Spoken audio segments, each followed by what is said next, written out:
Welcome back, everyone, to another edition of The Unseen Hour, the podcast where we dive into the stories that sit just beyond the edge of belief, the tales that make you glance over your shoulder after dark. I'm your host, Mark Bishop, and if you're just tuning in, you've already missed a lot. But don't worry, tonight's story stands on its own, and it's one that has haunted the backroads and backyards of Latin America for decades. I'm talking about the Chupacabra, the so-called goat sucker. The blood-draining terror that first slithered into public awareness in the 1990s and never really left. And to help me dissect the myths, the sightings, and the frightening consistency behind it all, I'm joined once again by folklorist and researcher, Sarah Delaney. Sarah, welcome back. Thanks, Mark. I've got to say, when you first mentioned we'd be covering the Chupacabra, I wasn't sure where to begin, because this creature is like folklore lightning. It spread fast, mutated across cultures, and left a trail of fear, confusion, and genuine mystery in its wake. It's not like Bigfoot, where the myth has a kind of slow-moving consistency, or the skinwalker, where tradition roots it deep in sacred law. No, the Chupacabra is different, chaotic, maybe even reactive, and I think that's part of what makes it so unsettling. Yeah, I think that's a good word for it. Chaotic. It's not grounded in centuries of oral tradition, but it still feels old somehow. It feels like something we were always afraid of and just didn't have a name for until recently. I remember being a kid in the late 90s and hearing the stories coming out of Puerto Rico. People finding livestock drained of blood, clean puncture wounds, no struggle, no mess, just gone, like something clinical had passed through the night. Exactly, and that's what makes the initial sightings so compelling. They weren't just one-off stories or wild speculation. There were dozens of reports, especially around 1995 in towns like Canavanas, where entire farms were hit in a single night. Goats, chickens, rabbits, even household pets, and what people found in the morning was always the same. Bloodless bodies, sometimes with 2 puncture wounds, sometimes with 3, but no signs of scavenging, no torn flesh, no struggle, just surgical precision. And here's the part that always gets me. There were people who swore they saw it. They described a creature walking upright, about 4 feet tall, with leathery or scaly gray-green skin, big red eyes, spines down its back like a row of knives. It sounds like something out of a science fiction movie.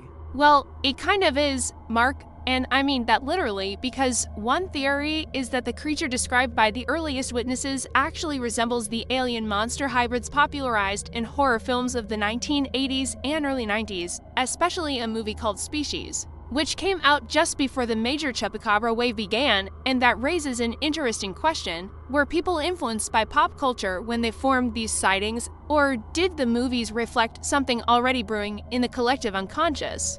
That's the rabbit hole, isn't it? Where does folklore end and modern myth-making begin? But what I find so bizarre is how the Chupacabra didn't stay confined to Puerto Rico. It jumped fast like it had wings. Suddenly you had sightings in Mexico, in Texas, in Chile, and later even in Russia and the Philippines. The details changed sometimes, but the core was always the same. Something was killing animals and draining them of blood, and no one could explain how. Right, and what's also important is that these weren't just frightened villagers or superstitious rural communities. Some of these reports came from veterinarians, police officers, biologists, people who knew what normal predation looked like and were genuinely disturbed by what they were seeing. Animals that were completely exsanguinated, no trauma to major organs, no pulling of blood nearby, and nothing on the ground to suggest a fight or flight, just death.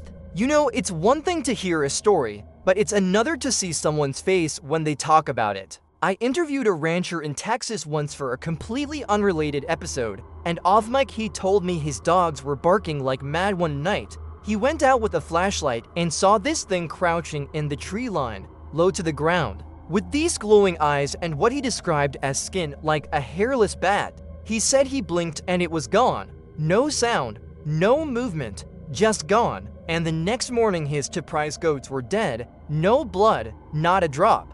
And that's the kind of story we hear over and over again. It's the silence, the strange precision, the lack of mess that unnerves people more than anything. Because when a coyote kills a chicken, it's a massacre, feathers everywhere, torn limbs, noise. But this This is something else. It doesn't feed, it harvests, and that word comes up a lot in eyewitness accounts, harvest.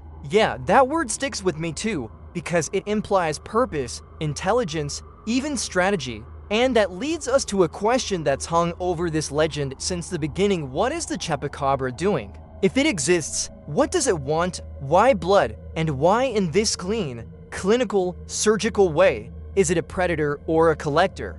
That's the question, isn't it? And maybe even more unsettling, what if it's neither? What if it's not acting on instinct at all, but following some external design? We've heard theories, Mark, from the outlandish to the downright horrifying, but the truth is, we still don't know. And that, I think, is why the Chupacabra has endured. It's the perfect enigma, too strange to dismiss, too elusive to prove, and always one step ahead. Well, tonight we're going to try to catch up to it, folks, because we've got 6 chapters lined up, each diving deeper into the blood trail left by this infamous cryptid.